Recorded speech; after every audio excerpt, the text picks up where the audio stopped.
Hello बच्चों, आज हम लोग पढ़ेंगे क्लास 7 के सोशल साइंस से चैप्टर 6 के प्रश्नों का उत्तर, जिसका शीर्षक है संचार माध्यमों को समझना। पाठ का पहला प्रश्न है, प्रजातंत्र में संचार माध्यम किस प्रकार महत्वपूर्ण भूमिका निभाते हैं। इसका उत्तर इस तरह से होगा, प्रजातंत्र में संचार माध्यमों की भूमिका इस तरह से है, जिसमें पहला है, संचार माध्यमों से नागरिक जान सकते हैं कि सरकार किस प्रकार काम कर रही है।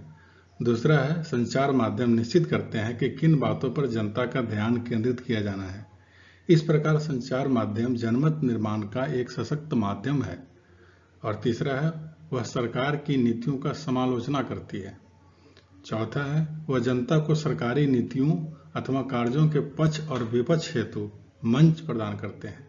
पाठ का दूसरा प्रश्न है, क्या आप इस रेखा चित्र को एक शीर्षक दे सकते हैं। इस रेखा चित्र से आप संचार माध्यम और बड़े व्यापार के संबंध के बारे में क्या समझ पा रहे हैं।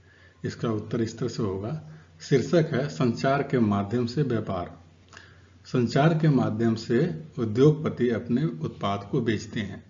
किसी भी नए उत्पाद को बाजार में बेचने के लिए उत्पादकों को विज्ञापन यानी एडवर्टीजमेंट का सहारा लेना पड़ता है। विज्ञापन देखकर ही हम और आप वस्तुओं को खरीदते हैं, जिससे उत्पादकों की वस्तुओं की बिक्री बढ़ जाती है, जिससे उत्पादक अधिक धन कमा पाते हैं। इस प्रकार उद्योगपति संचार के माध्यम से साधारण दर्शक, श्रोता, पाठक वर्ग को मानसिक एवं आर्थिक रूप से अपने हितों के लिए भी शोषित करते हैं। पाठ का तीसरा प्रश्न है, आप पढ़ चुके हैं कि संचार माध्यम किस प्रकार एजेंडा बनाते हैं। इनका प्रजातंत्र पर क्या प्रभाव पड़ता है। अपने विचार के पक्ष में 2 उदाहरण दीजिए। इसका उत्तर इस तरह से होगा, संचार माध्यम अधिक से अधिक लोगों को अपनी ओर आकर्षित करने के लिए भिन्न भिन्न प्रकार के एजेंडा बनाते हैं।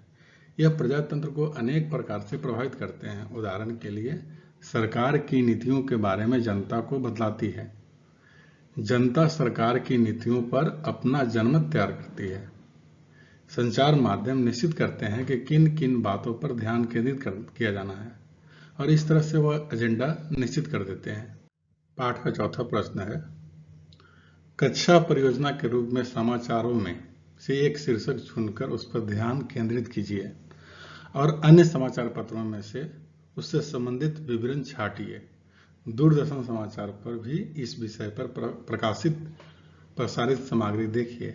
2 समाचार पत्रों के विवरण की तुलना करके उनमें से समानता और विभिन्नता की रिपोर्ट लिखिए। लिखित प्रश्न पूछना सहायक हो सकता है। क है, इस लेख में क्या जानकारी दी जा रही है। ख, कौन सी जानकारी इसमें छोड़ दी गई है। ग, यह लेख किस दृष्टिकोण से को ध्यान में रखकर लिखा गया है। और घ है, किसके दृष्टिकोण को छोड़ दिया गया है और क्यों। इस प्रश्न का उत्तर इस तरह से होगा, शीर्षक है प्रदूषण के कारण कारखानों पर वज्रपात। इस संदर्भ में 2 समाचार पत्रों की रिपोर्ट नीचे दी गई है। न्यूज ऑफ इंडिया की रिपोर्ट है। समाचार पत्र का शीर्षक है प्रदूषण फैलाने वाले कारखानों पर वज्रपात, विरोधियों द्वारा चक्का जाम, यातायात को रोका गया। कारखानों, रिपोर्ट इस तरह से है, कारखानों के मालिकों और मजदूरों के हिंसात्मक विरोध ने आज शहर की गतिविधि को रोक कर रख दिया। सड़कों पर वाहनों के विशाल जाम लगने के कारण लोग समय पर अपने काम पर नहीं पहुंच सके। कारखाना मालिक और मजदूर सरकार के प्रदूषण फैलाने वाली इकाइयों को बंद करने के निर्णय का विरोध कर रहे हैं। यद्यपि सरकार ने यह निर्णय कुछ जल्दबाजी में लिया, परंतु विरोधियों को काफी समय से पता था कि उनकी इकाइयां गैर कानूनी हैं। इन इकाइयों के बंद होने से शहर में प्रदूषण का स्तर काफी कम हो जाएगा। शहर के गणमान्य नागरिक श्री जैन ने कहा कि हमारा शहर भारत के एक व्यावसायिक केंद्र के रूप में स्थापित होता जा रहा है। इसके साथ साथ यह भी आवश्यक है कि शहर साफ और हरा भरा हो। प्रदूषण फैलाने वाले कारखानों को हटाया जाना चाहिए। विरोध करने के स्थान पर कारखानों के मालिकों और कामगारों को पुनः स्थापन पर प्रस्ताव स्वीकार कर लेना चाहिए। और दूसरा रिपोर्ट है दूसरे समाचार पत्र का, जिसका नाम है इंडिया डेली रिपोर्ट का। अब इस समाचार पत्र का शीर्षक इसी के संदर्भ में है, कारखानों के बंद होने से घोर अशांति। शहर के आवासीय क्षेत्र में 1 लाख कारखानों को बंद होना एक गंभीर समस्या के रूप ले सकता है। सोमवार को हजारों कारखाना मालिक व कामगार कारखाना बंदी अपना कड़ा विरोध जताने के लिए सड़कों पर उतर जाए। उन्होंने कहा कि उनकी रोजी रोटी छिन जाएगी।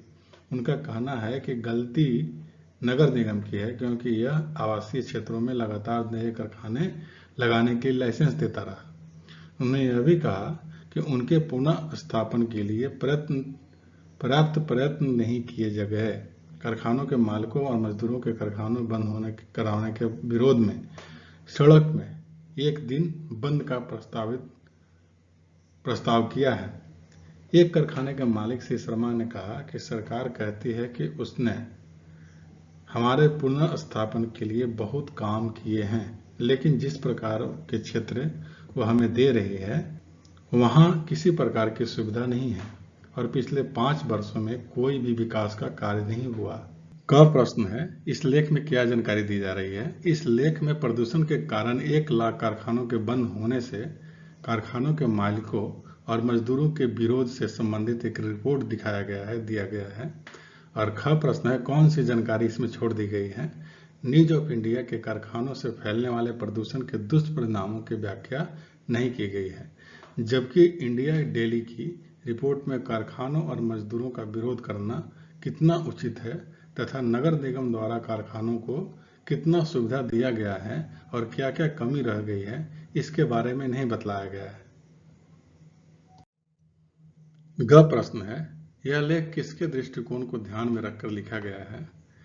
न्यूज ऑफ इंडिया के लेख प्रदूषण के कारण कारखानों के बंद होने से मजदूरों द्वारा विरोध करने से सड़कों पर लगने वाले जाम को ध्यान में रखकर रिपोर्ट तैयार किया गया है, जबकि इंडिया डेली में कारखानों के मालिकों और मजदूरों की प्रतिक्रिया के संबंध में रिपोर्ट तैयार की गई है। और घ प्रश्न है, किसके दृष्टिकोण को छोड़ दिया गया और क्यों? इन दोनों रिपोर्टों में कुछ दृष्टिकोणों को छोड़ दिया गया है। न्यूज ऑफ इंडिया रिपोर्ट में प्रदूषण से होने वाले नुकसान के संदर्भ में जनता की प्रतिक्रिया के बारे में नहीं बताया गया है। इंडिया डेली रिपोर्ट में मजदूरों के रोजगार और उनके अपर्याप्त पुनर्स्थापन को कोई महत्व नहीं दिया गया है।